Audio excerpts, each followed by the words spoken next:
ವೀಕ್ಷಕರೇ, ರಾಜ್ಯ ಸರ್ಕಾರದ ವತಿಯಿಂದ ಮಳೆ, ಪ್ರವಾಹ ಹಾಗೂ ಬರದ ಪರಿಣಾಮದಿಂದ ಬೆಳೆ ನಷ್ಟಕ್ಕೊಳಗಾದ ರೈತರಿಗೆ ಬೆಳೆ ಪರಿಹಾರ ಮತ್ತು ಬೆಳೆವಿಮೆ ಮೊತ್ತವನ್ನು ನೇರವಾಗಿ ಬ್ಯಾಂಕ್ ಖಾತೆಗಳಿಗೆ ಜಮೆ ಮಾಡುವ ಪ್ರಕ್ರಿಯೆ ನಡೆಯುತ್ತಿದೆ. ಆದರೆ ಈ ಬಾರಿ ಪಾವತಿಯಲ್ಲಿ ಸ್ವಲ್ಪ ವಿಳಂಬವಾಗಿದೆ ಎಂಬುದು ಅಧಿಕೃತವಾಗಿ ದೃಢಪಟ್ಟಿದೆ. ಈ ವಿಳಂಬಕ್ಕೆ ಪ್ರಮುಖ ಕಾರಣವಾಗಿ ಬೆಳೆಯ ನಷ್ಟದ ಸ್ಥಳೀಯ ವರದಿ ಪರಿಶೀಲನೆ, ಹವಾಮಾನ ಆಧಾರಿತ ಮೌಲ್ಯಮಾಪನ, ವಿಮಾ ಕಂಪನಿಗಳ ವರದಿ ಅನುಮೋದನೆ ಹಾಗೂ ತಾಂತ್ರಿಕ ಪರಿಶುದ್ಧೀಕರಣ ಪ್ರಕ್ರಿಯೆಗಳು ಇನ್ನೂ ಪೂರ್ಣಗೊಳ್ಳುತ್ತಿರುವುದನ್ನು ಕೃಷಿ ಇಲಾಖೆ ಅಧಿಕಾರಿಗಳು ತಿಳಿಸಿದ್ದಾರೆ. ಈ ಎಲ್ಲಾ ಪ್ರಕ್ರಿಯೆಗಳು ಪೂರ್ಣವಾದ ನಂತರವೇ ಹಣ ಬಿಡುಗಡೆ ಮಾಡಲಾಗುತ್ತಿರುವುದರಿಂದ ಹಂತಹಂತವಾಗಿ ಪಾವತಿ ನಡೆಯುತ್ತಿದೆ ಎಂದು ಸ್ಪಷ್ಟಪಡಿಸಲಾಗಿದೆ.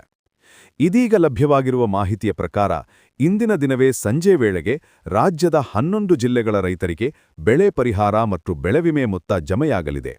ಮೊದಲ ಹಂತದಲ್ಲಿ ಬೆಳಗಾವಿ, ಬಾಗಲಕೋಟೆ, ವಿಜಯಪುರ, ಬೀದರ್, ಕಲಬುರಗಿ, ಯಾದಗಿರಿ, ರಾಯಚೂರು, ಕೊಪ್ಪಳ, ಬಳ್ಳಾರಿ, ವಿಜಯನಗರ, ಹಾವೇರಿ, ದಾವಣಗೆರೆ, ಶಿವಮೊಗ್ಗ, ಉಡುಪಿ, ದಕ್ಷಿಣ ಕನ್ನಡ ಮತ್ತು ಉತ್ತರ ಕನ್ನಡ ಜಿಲ್ಲೆಗಳಿನ ಅರ್ಹ ರೈತರಿಗೆ ಹಣ ವರ್ಗಾವಣೆ ಪ್ರಕ್ರಿಯೆ ಆರಂಭವಾಗಲಿದೆ ಎಂದು ಕೃಷಿ ಇಲಾಖೆ ಮಾಹಿತಿ ನೀಡಿವೆ. ಈ ಜಿಲ್ಲೆಗಳ ರೈತರು ಇಂದು ಸಂಜೆ ಅಥವಾ ರಾತ್ರಿ ವೇಳೆಗೆ ತಮ್ಮ ಬ್ಯಾಂಕ್ ಖಾತೆಗಳಲ್ಲಿ ಮೊತ್ತ ಜಮೆಯಾಗಿದೆಯೇ ಎಂಬುದನ್ನು ಪರಿಶೀಲಿಸಬಹುದು ಎಂದು ತಿಳಿಸಲಾಗಿದೆ.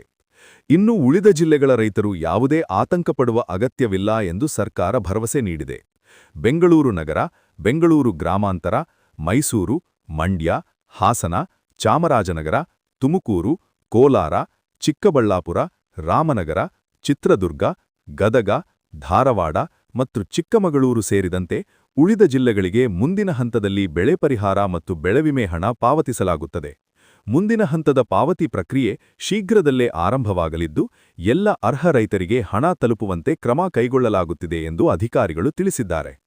ಈ ಕುರಿತು ಕೃಷಿ ಇಲಾಖೆ ತಿಳಿಸಿರುವಂತೆ, ಅತಿಯಾದ ಮಳೆ, ಪ್ರವಾಹ ಮತ್ತು ಬರದಿಂದ ಬೆಳೆ ನಷ್ಟ ಅನುಭವಿಸಿರುವ ರೈತರಿಗೆ ಯಾವುದೇ ಅನ್ಯಾಯವಾಗದಂತೆ ಪರಿಶೀಲನಾ ಪ್ರಕ್ರಿಯೆಯನ್ನು ನಿಖರವಾಗಿ ನಡೆಸಲಾಗುತ್ತಿದೆ.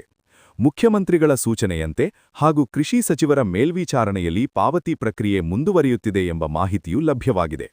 ರೈತರು ತಮ್ಮ ಬ್ಯಾಂಕ್ ಖಾತೆ ಚಾಲ್ತಿಯಲ್ಲಿದೆಯೇ ಮತ್ತು ಆಧಾರ್ ಜೋಡಣೆ ಸರಿಯಾಗಿದೆಯೇ ಎಂಬುದನ್ನು ಒಮ್ಮೆ ಪರಿಶೀಲಿಸಿಕೊಳ್ಳುವಂತೆ ಸಲಹೆ ನೀಡಲಾಗಿದೆ. ರೈತರು ಯಾವುದೇ ಗೊಂದಲಕ್ಕೊಳಗಾಗದೆ ಅಧಿಕೃತ ಮಾಹಿತಿಯನ್ನು ಮಾತ್ರ ನಂಬುವಂತೆ ಸೂಚಿಸಲಾಗಿದೆ. ರಾಜ್ಯದ ಜನತೆಗೆ ಉಪಯುಕ್ತವಾಗಿರುವ ಇಂತಹ ಮಹತ್ವದ ಯೋಜನೆಗಳ ನಿಖರ ಮಾಹಿತಿಗಾಗಿ ನಮ್ಮ ಚಾನೆಲ್ ಅನ್ನು ಸಬ್ಸ್ಕ್ರೈಬ್ ಮಾಡಿ, ವಿಡಿಯೋಗೆ ಲೈಕ್ ಮಾಡಿ ಹಾಗೂ ನಿಮ್ಮ ಅಭಿಪ್ರಾಯವನ್ನು ಕಮೆಂಟ್ನಲ್ಲಿ ತಿಳಿಸಿ. ಧನ್ಯವಾದಗಳು.